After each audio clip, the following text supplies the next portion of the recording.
ఈరోజు టాపిక్ ఏంటంటే ఉద్యోగం చేసే మహిళల కోసం ఈ వీడియో. అంటే ఉద్యోగం చేయని వాళ్ళ కోసం అని కాదండి, ప్రతి ఒక్కరు కూడా సంపాదించుకోవాలి. కానీ భార్యాభర్తలు ఇద్దరు ఉద్యోగం చేస్తేనే ఈ రోజుల్లో గడిచే పరిస్థితి. ఈ రోజున మీకు ఒక జరిగిన స్టోరీ చెప్తాను. ఒక అమ్మాయి నాకు మెయిల్ చేసిందండి, ఖచ్చితంగా దీని మీద వీడియో చేయండి అని చెప్పేసి కూడా ఆ అమ్మాయి అడగడం జరిగింది. అయితే ఇద్దరు భార్యాభర్తలు ఉన్నారు, భర్త ఒక గవర్నమెంట్ ఉద్యోగం. అయితే ఈ అమ్మాయి బాగానే చదువుకుంది, టీచర్ ఉద్యోగం చేస్తూ ఉంది. వీళ్ళకి ఇద్దరు పిల్లలిద్దరిని కూడా ఒక మంచి స్కూల్లో చదివిస్తున్నారు. వాళ్ళిద్దరు కూడా హ్యాపీగా బాగానే ఉన్నారు. ఇక వీళ్ళ ఇంట్లో అత్తగారు మామగారు కూడా ఉన్నారు. ఈ అమ్మాయి అత్తగారు మామగారిని చూసుకుంటూ, భర్తను చూసుకుంటూ, పిల్లలిద్దరిని చూసుకుంటూ అమ్మాయి ఇంటి పనులన్నీ చేసుకుని ఉద్యోగానికి వెళ్తూ ఉంది. అయితే ఇంకా సాధారణంగా తల్లులందరూ కూడా కూతుళ్ళకి ఫోన్లు చేస్తూ ఉంటారు కదా రోజు. అలాగే ఈ అమ్మాయికి రోజు తల్లి ఫోన్ చేయడం, వీళ్ళ కుటుంబంలో జరిగే విషయాలు ఏంటని ఆ తల్లి అడగడం, ఇలాంటివన్నీ జరుగుతూ ఉండేవి. ఈ అమ్మాయి చెప్తూ ఉండేది, అమ్మాయి ఈ పని చేశాను, ఆ పని చేశాను, కాళ్ళు నొప్పులుగా ఉన్నాయి, నీరసంగా ఉంది, మా అత్తగారికి ఇది ఉండాను, మా మామగారికి ఇది చేశాను, మా ఆయనకి ఈ క్యారేజీ పెట్టానని, ఇలా మామూలుగా జనరల్గా జరిగే విషయాలన్నీ తల్లికి రోజు చెప్తూ ఉండేది. ఆ తల్లికి నా కూతురు ఇంత కష్టపడిపోతుందన్న ఆలోచన వచ్చిందో ఏమో, అమ్మ నువ్వు ఉద్యోగం మానేసి, నీ మొగుడు గవర్నమెంట్ ఉద్యోగం కదా, తను బాగానే సంపాదిస్తున్నాడు కదా, భార్య పిల్లలను చూసుకోలేడా, నువ్వు ఇంట్లో ఇంతమందికి చాకరీ చేసి మళ్ళీ ఉద్యోగానికి వెళ్ళి అక్కడ ఏం చేస్తావు, ఇంత కష్టపడడం ఏం బాగాలేదు, నువ్వు మానేసేయి, ఎంత తెచ్చినా సరే ఈ సంసారానికి పెట్టడమే సరిపోతుంది తప్ప నీ జీవితానికి అంటూ సుఖం ఉండదని చెప్పేసి తల్లి కూతురికి రోజు ఫోనుల్లో ఎక్కించడం మొదలుపెట్టింది. శుభ్రంగా ఇంట్లో కూర్చొని వండుకొని తినని చెప్పేసి కూతురికి ఎక్కించడం మొదలుపెట్టింది. ఆవిడ రావడం, ఇంట్లో వ్యవహారాలన్నీ చూడడం, కూతురికి అస్తమాను చెప్పడం, నువ్వు మీ అత్తగారు మీ మామగారు ఎప్పుడు నీ దగ్గరే ఉంటారా, మీ తోటకోడల దగ్గరికి వెళ్ళరా, మీ మరుదులు ఎవరో పట్టించుకోరా, వాళ్ళ ఇంటికి వెళ్ళరా అని చెప్పేసి ఇలా కుటుంబ విషయాలు కూడా మొత్తం అన్నీ కలిపి కూతురికి ఎక్కించడం మొదలుపెట్టింది. ఈ అమ్మాయికి కూడా ఒక ఆలోచన వచ్చింది, నేను ఇక్కడ చాకరీ చేసి స్కూల్లో కూడా చెప్పి అలిసిపోయి వస్తున్నాను, నా జీవితానికి సుఖం లేదు, గవర్నమెంట్ జాబ్ ఉన్నవాడిని పెళ్లి చేసుకుని నాకు ఈ కర్మ ఏంటని చెప్పేసి ఆ అమ్మాయి కూడా తల్లి మాటలు బాగా ఎక్కేసాయి బొర్రలోకి. ఎక్కేసి ఇంకా మొగుడు చెప్పింది, నేను ఇంకా ఉద్యోగం మానేస్తానంటే నాకు రెస్ట్ లేదు, నాకు సుఖం లేదని చెప్పగానే భర్త చెప్పాడంట, నువ్వు సడన్గా ఉద్యోగం మానేస్తే మనకి ఇంటి లోన్లు ఇలాంటివన్నీ ఉన్నాయి కదా, రేపు పిల్లలు ఇంకా మంచి స్కూల్లో వేయాలని అంటే కొంచెం నీ జీతం కూడా ఆసరాగా ఉంటుంది కదా, నువ్వు సడన్గా ఉద్యోగం మానేస్తే ఇబ్బంది అవుతుంది కదా, నీ ఇష్టం మరి చేయలేనంటే మానేసాయని చెప్పేసి భర్త కూడా ఇలా చెప్పాడు. సరేలే అని చెప్పేసి అమ్మ మాటలు బాగా బుర్రలోకి ఎక్కాయి కదా, ఈ అమ్మాయి ఆ చేసే టీచర్ జాబ్ కాస్త మానేసిన తర్వాత ఇంకా హ్యాపీగా ఇంట్లో కూర్చుంది. భర్త కూడా ఏమీ అనలేదు. తర్వాత నుంచి ఇంకా డబ్బులకి ప్రతి దానికి భర్తను అడగడం, పిల్లలు ఏదన్నా కొనిపెట్టమని అడిగితే ఇంతకుముందు ఉద్యోగం చేసినప్పుడు ఈవిడ డబ్బులే తీసి చక్కగా పిల్లలకి ఏదో ఒకటి కొనుక్కోండి అని చెప్పేసి ఇచ్చేది. ఇప్పుడు ఏది కావాలన్నా సరే భర్తను అడగడం. ఇంకా భర్త జీతం ఏమో లోన్లకి వాటికి కట్ అయిపోవడం, ఆయన జీతం సరిపోకపోవడం, ఇటు అత్తగారు మామగారిని చూసుకోవాలి, ఇంట్లో ఖర్చులు ఎక్కువ పెరుగుతాయి, ప్రతి దానికి భర్తను అడిగేసరికి ఇంట్లో మెల్లమెల్లగా కుటుంబ తగాదాలు మొదలయ్యాయి. ఇవి అత్తగారు మామగారు ఎప్పుడు మన దగ్గరే ఉంటారు, వాళ్ళని హాస్పిటల్లో చూపించాలి, దీనికి చూపించాలి, ఖర్చులన్నీ మన మీద ఎక్కువైపోయాయి, ఒక పక్క పిల్లల చదువులు, ఇంకా వాళ్ళ కుటుంబంలో ఉన్న గొడవలన్నీ కాస్త పెద్దవైపోయాయి. తల్లి చంకలు గుద్దుకోవడం, వీళ్ళింట్లో రోజు ఏం గొడవ జరిగిందో తెలుసుకోవడం, కూతురికి సలహాలు ఇవ్వడం, ఇలాంటివన్నీ చేసింది.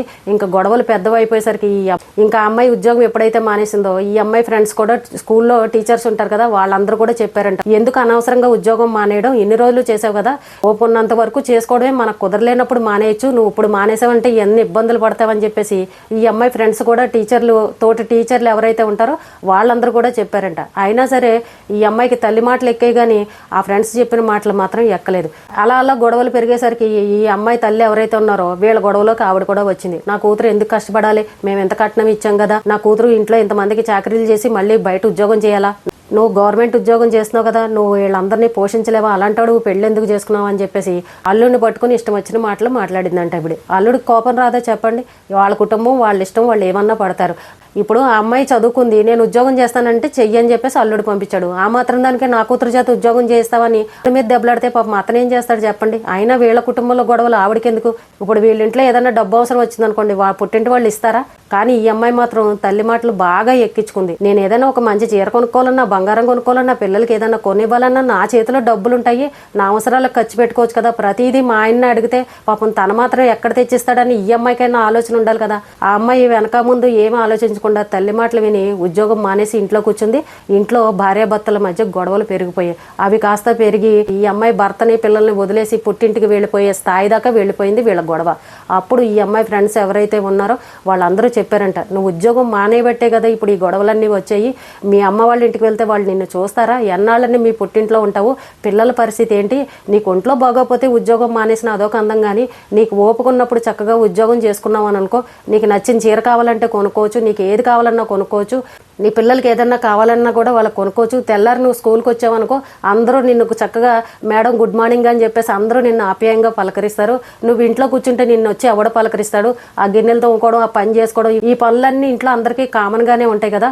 ఓపిక ఉన్నన్నాళ్ళు చేసుకో, కుదరలేనప్పుడు అప్పుడే మానేద్ది. కానీ నీకు అసలు ఉద్యోగం మానేమని ఎవరు చెప్పారని చెప్పేసి ఈవిడ ఫ్రెండ్స్ ఎవరైతే ఉన్నారో తోటి టీచర్లు అందరూ ఈ అమ్మాయికి బాగా బుర్ర వాష్ చేసి బాగా కౌన్సిలింగ్ ఇచ్చారు. ఇచ్చిన తర్వాత అప్పుడు ఆ అమ్మాయి ఆలోచించింది, ఉద్యోగం చేసినంతకాలం మా కుటుంబం చాలా హ్యాపీగా ఉంది, డబ్బులకి లోటు లేదు, మా భార్యాభర్తలం కూడా చాలా హ్యాపీగా ఉన్నాం, మా అత్తగారు వాళ్ళతో కూడా ఇబ్బంది లేదు. నేను ఇప్పుడు ఉద్యోగం మానేయడం వల్లే కదా మా కుటుంబంలో గొడవలు వచ్చాయి, పైగా మా అమ్మ వచ్చి మా ఆయన్ని అలా అనడం అది కరెక్ట్ కాదు కదా అని చెప్పేసి ఈ అమ్మాయి అప్పుడు ఆలోచించి, బాబా ఈ గొడవలన్నీ మా అమ్మ వల్లే వచ్చాయి, మా అమ్మ మాట విన్నందుకే నా జీవితం ఇలా అయిపోయిందని చెప్పేసి ఆ అమ్మాయి అప్పుడు ఆలోచించింది. నీ భర్త చాలా మంచివాడు కదా, నువ్వు ఉద్యోగానికి వెళ్తానని అంటేనే కదా వెళ్ళమన్నాడు, తనేమీ బలవంతంగా నిన్ను ఉద్యోగం చేయమని చెప్పలేదు కదా, ఎందుకు అనవసరంగా కుటుంబంలో గొడవలు పెట్టుకుంటామని అమ్మాయి ఫ్రెండ్స్ అందరూ చెప్పిన తర్వాత అప్పుడు ఆ అమ్మాయికి ఆలోచన వచ్చింది, మా అమ్మాయి ఇదంతా చేస్తుంది, మా అమ్మ వల్లే ఇదంతా జరిగిందని చెప్పేసి ఇంకా అమ్మ మాటలు పట్టించుకోవడం మానేసి అప్పుడు భర్తతో చెప్పిందంట, మళ్ళీ ఇంకొక ఉద్యోగం ఏదన్నా చూసుకుంటానండి, ఇంకా ఉద్యోగం చేస్తాను, ఏ ఓపుకున్నంత వరకు చేస్తాను, నేను చేయలేనప్పుడు అప్పుడే మానేస్తానని చెప్పేసి అప్పుడు భర్తతో మాట్లాడి ఇంక ఈ గొడవలన్నీ ఎవరి వల్ల వచ్చాయనేది అప్పుడు అమ్మాయి ఆలోచించుకొని అప్పుడు తల్లికి చెప్పిందంట, అమ్మ మా కుటుంబ గొడవలు మేము చూసుకుంటాంలే అమ్మ, నేను ఉద్యోగం చేస్తేనే నా చేతిలో రూపాయి ఉంటాయి, మా ఆయన జీతం అంతా ఇంటి లోన్కి వాటికి వెళ్ళిపోతాయి, రేపొద్దున పిల్లల్ని చదివించాలని అంటే మా దగ్గర డబ్బులు ఎక్కడ ఉంటాయి, నువ్వు వచ్చి నాకు ఇలాంటి సలహాలు చెప్పగని చెప్పేసి ఆ తల్లికి బాగా గడ్డి పెట్టిందట. అప్పుడు మళ్ళీ చెప్పిందంట, నేను నా భర్తని పిల్లల్ని వదిలేసి వస్తే మీరు నన్ను చూసుకుంటారా, నన్ను జీవితకాలం పోషిస్తారా అని చెప్పేసి ఇలా రివర్స్లో తల్లిని అడిగిందట. ఏ తల్లిదండ్రులైనా సరే పిల్లల్ని రోజున బాగా చదివించుకుంటున్నారని అంటే, నువ్వు అత్తగారింటికి వెళ్ళిన తర్వాత ఉద్యోగం చేయకమ్మా, నువ్వేమీ కష్టపడకమ్మా, మొగుడే తెచ్చి పెడతాడు, తిని కూర్చొని ఏ తల్లిదండ్రులన్నా చెప్తారండి? ఇద్దరు సంపాదిస్తేనే కానీ గడవని పరిస్థితి. కానీ ఈ అమ్మాయి కుటుంబంలో మరి ఆ తల్లి ఏ ఉద్దేశంతో చేసిందో కానీ అల్లుడిని ఇష్టం వచ్చినట్టు మాటలు మాట్లాడిందంట. ఏ అల్లుడినైనా అలా మాట్లాడచ్చా చెప్పండి? అది వాళ్ళ కుటుంబం, వాళ్ళ సంపాదన, వాళ్ళ ఇష్టం. ఆ అమ్మాయి ఉద్యోగం చేస్తానంటేనే భర్త పంపించాడు, నువ్వు పిల్లల్ని పోషించలేవా, నువ్వు నా కూతురుని ఉద్యోగానికి పంపిస్తావని అల్లుడి మీద దెబ్బలాడితే మరి అల్లుడు ఎందుకు ఊరుకుంటాడు చెప్పండి? ఇలాంటి గొడవలు పెట్టేసింది అత్తగారు. మళ్ళీ ఇంకొకసారి వాళ్ళ గుమ్మంలోకి వెళ్ళి అల్లుడి మొహం చూడకుండా చేసుకునే పరిస్థితి తెచ్చుకున్నారు. అల్లుడు వాళ్ళ కూతుర్ని ఎంత బాగా చూస్తున్నాడు అన్నదే చూసుకోవాలి కానీ వాళ్ళ సంసారాల్లోకి వెళ్ళిపోయి లేనిపోయిన గొడవలు పెట్టేసి తగాదాలు పెట్టేసి ఇవన్నీ ఎందుకు అవసరమా చెప్పండి? రేపు పిల్లలు పెద్దవాళ్ళు అవుతారు, లక్షల్లో ఫీజులు కట్టాలి, అప్పుడు ఎవరిస్తారు?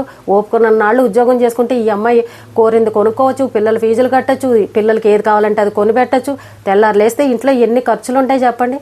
ఆ తల్లి వచ్చి ఇలాంటి చిచ్చులు పెట్టిందనమాట. ఒక అమ్మాయి ఇంత పొడుగు మెయిల్ పెట్టింది, మా అమ్మ వల్లే నా జీవితం ఇలా అయిపోయిందండి, ఈ రోజులు అలాగే ఉంటే మా కుటుంబంలో పెద్ద గొడవలు అయిపోయి మొత్తం విడాకులు తీసుకునే పరిస్థితి వచ్చేది, నేను మా పుట్టింటికి వెళ్ళిపోయేదని నా ఫ్రెండ్స్, నా తోటి టీచర్లు అందరూ కూడా నాకు బాగా చెప్పారు, మీ అమ్మాయి ఇదంతా చేస్తుంది, నువ్వు అసలు ఉద్యోగం మానకు, నువ్వు బయటకు వచ్చి ఇలా ఏదైనా చేసుకుంటేనే నువ్వు చదువుకున్న చదువుకు విలువ అనేది ఉంటుంది. తన ఫ్రెండ్స్ అందరూ ఆ అమ్మాయికి కౌన్సిలింగ్ ఇచ్చారు కాబట్టి ఆ అమ్మాయి అన్ని తెలుసుకుందనమాట. ఇప్పుడు ఎంతో మంది ఉద్యోగాలు చేసేవాళ్ళు ఉన్నారు, అందరూ ఏం చేస్తున్నారండి, ఎంత చాకరీ ఎక్కువైతే పని మనుషులు పెట్టుకుంటున్నారు, లేదంటే ఇంట్లో వాషింగ్ మిషన్లు ఇలాంటివన్నీ కొనుక్కొని ఏదో ఒకటి పనులు చేసుకుని ఇంట్లో చూసుకుని అప్పుడు మళ్ళీ ఉద్యోగాలు చేసుకుంటున్నారు. బ్యాంకుల్లో చేసేవాళ్ళు లేరా, పోస్ట్ ఆఫీసుల్లో చేసేవాళ్ళు లేరా, సాఫ్ట్వేర్ ఉద్యోగాలు చేసేవాళ్ళు లేరా, ఓ పక్క పిల్లల్ని చూసుకుంటూ ఇంట్లో తల్లిదండ్రులు ఉంటే వాళ్ళని చూసుకుంటూ ఏది కూడా తక్కువ కాకుండా అన్ని మెయింటైన్ చేసుకుంటూ కష్టపడి రూపాయి సంపాదించుకుంటున్నారు. ఈ రోజుల్లో డబ్బు ఉంటేనే విలువ, అన్ని అవసరాలకి డబ్బే కావాలి. బయట నలుగురిలోకి వెళ్ళాలని అంటే ఒంటి మీద బంగారం ఉండాలి, పట్టు చీరలు ఉండాలి, ఉందాగా కనబడాలి. జీవితంలో ఎప్పటికైనా సరే ఒక చిన్న ఇల్లు కొనుక్కోవాలి, ఒక కారు కొనుక్కోవాలి, పిల్లలు పెద్దవాళ్ళు అయితే వాళ్ళకి ఒక మంచి చదువులు ఇప్పించాలి. ఇవన్నీ చేయాలనంటే ఇంట్లో భర్త సంపాదన ఒకటి సరిపోతుందా? ఎంతోమంది ఈ రోజున ఆడవాళ్ళు బాగా చదువుకుని చక్కగా ఉద్యోగాలు చేసుకుంటూ కుటుంబాన్ని హ్యాపీగా చూసుకుంటున్నారు. కాబట్టి వాళ్ళేదో అన్నారు, మా అమ్మ ఇలా అంది, మా అన్నయ్య ఇలా అన్నాడు, మా నాన్న ఇలా అన్నాడు, నా కూతురు నా ఇంట్లో సుఖంగా పెరిగింది, అత్తారింటికి వెళ్ళినా సరే అంతే సుఖంగా ఉండాలి, నా కూతురుని ఉద్యోగానికి పంపించదని ఇలా కనుక ఎవరైనా మాట్లాడారని అంటే మాత్రం అలాంటి వాళ్ళ మాటలు అస్సలు పట్టించుకోకండి. మీరు చేయగలిగినంత వరకు, మీకు వీలు కుదిరినంత వరకు కూడా కష్టపడి సంపాదించుకోండి. మీ చేతిలో రూపాయి ఉంటేనే ఈ రోజున విలువ. ఈ కుటుంబం అంటే భార్యాభర్తలు ఇద్దరు కూడా సంపాదించుకుని కుటుంబానికి ఖర్చు పెడితేనే ఆ కుటుంబం చాలా హ్యాపీగా ఏ లోటు లేకుండా గడుస్తుంది. ఆ కూతురు చక్కగా ఉద్యోగం చేసుకుని సంపాదించుకుంటుంటే ఈ తల్లి వెళ్ళి ఆ కుటుంబంలో చిచ్చులు పెట్టిందని అంటే మరి ఇలాంటి దుర్మార్గులు కూడా ఉంటారు. నాకు ఎన్నో కామెంట్లు కూడా వచ్చాయి, మా అమ్మ వల్లే నా జీవితం నాశనం అయిపోయిందండి, మా భార్యాభర్తలు విడిపోవడానికి కారణం మా అమ్మే, మా అమ్మ వచ్చి మా ఆయన్ని ఇష్టం వచ్చినట్టు తిట్టింది, మా కుటుంబంలో గొడవలు పెట్టింది, మా ఆయన అందుకే నన్ను వదిలేశాడు, ఇప్పుడు నేను ఏ బతుకు లేకుండా దిక్కులేని దానిలాగా ఒంటరిగా బతుకుతున్నానని ఇలాంటి కామెంట్లు అయితే కోకొల్లలు వచ్చాయి. మాకైతే కొంతమంది తల్లులు ఇంత దుర్మార్గంగా ఉండేవాళ్ళు కూడా ఉన్నారు. అనుకుంటారు చాలామంది, ఏ కన్న తల్లన్నా ఇలా చేస్తుంది చూస్తుందా అండి, కూతురు సుఖమే చూసుకుంటుందని ఇలా అనేవాళ్ళు కూడా ఉన్నారండి. దుర్మార్గపు తల్లులు ఉన్నారు, మంచి తల్లులు కూడా ఉన్నారు. సొసైటీలో రకరకాల మనుషులు రకరకాల మనస్తత్వాలతో ఉన్నారు. కాబట్టి ఒకరు చెప్పారని ఎప్పుడు వాళ్ళ మాటలు వినొద్దు, చెప్పుడు మాటలు అస్సలు వినొద్దు. మీ భర్త మంచివాడా కాదా, చక్కగా మిమ్మల్ని ప్రేమగా చూసుకుంటున్నాడా లేదా, అలాగే భర్తకు ఆసరాగా ఉందాం, మనం కూడా ఒక రూపాయి సంపాదించి వేడి నీళ్ళకి చన్నీళ్ళు తోడని అన్నట్టు ఇలా కుటుంబాన్ని నడిపించుకుందాం. ఇద్దరూ ఒక రూపాయి డబ్బులు సంపాదించుకుంటే రేపు పిల్లల భవిష్యత్తు బాగుంటుందని ఏ కుటుంబానికి వాళ్ళు అలా ఆలోచించుకోవాలి తప్ప పక్క వాళ్ళు ఎలా అన్నారు, మా అత్తగారు వాళ్ళు ఎలా అన్నారు, మా తోటకోడ వాళ్ళు ఎలా అన్నారు, మా ఆడబడుచులు ఇలా అంటున్నారు, మా అమ్మ ఎలా అంది, మా అన్న ఎలా అన్నారు, నేను ఈ పని చేస్తుంటే నలుగురు 4 రకాలు అంటున్నారు అని ఇలాంటి మాటలు మాత్రం పట్టించుకోకండి. మనం తప్పు చేయనప్పుడు, మనం నిజాయితీగా కష్టపడుతున్నప్పుడు ఎవ్వరికీ భయపడాల్సిన అవసరం లేదు. ప్రతి ఒక్క మహిళ కూడా ఈ రోజున ఏదో ఒకటి ఉద్యోగం చేసుకుని కష్టపడి సంపాదించుకుంటేనే మనకి సొసైటీలో విలువ ఉంది, గౌరవంగా బతకగలం. చేతిలో రూపాయి ఉంటేనే మనం ఏ పనన్నా చేయగలం. అలాంటి రోజులు వచ్చేసాయి. ఈ అమ్మాయి మెయిల్ చదివిన తర్వాత ఇలాంటి తల్లులు కూడా ఉన్నారనమాట అని చెప్పేసి ఖచ్చితంగా వీడియో చేయాలని అనిపించింది. అందుకే మీ అందరికీ కూడా చెప్పాను అనమాట. ఆడవాళ్ళు ఉద్యోగం చేసి సంపాదించుకుంటే మన జీవితం అప్పుడు ఎలా ఉంటుంది, ఉద్యోగం లేకుండా ఇంట్లో ఖాళీగా ఉంటే అప్పుడు మన జీవితం ఎలా ఉంటుంది, దీని గురించి మీ అభిప్రాయం కూడా కామెంట్ రూపంలో చెప్పండి.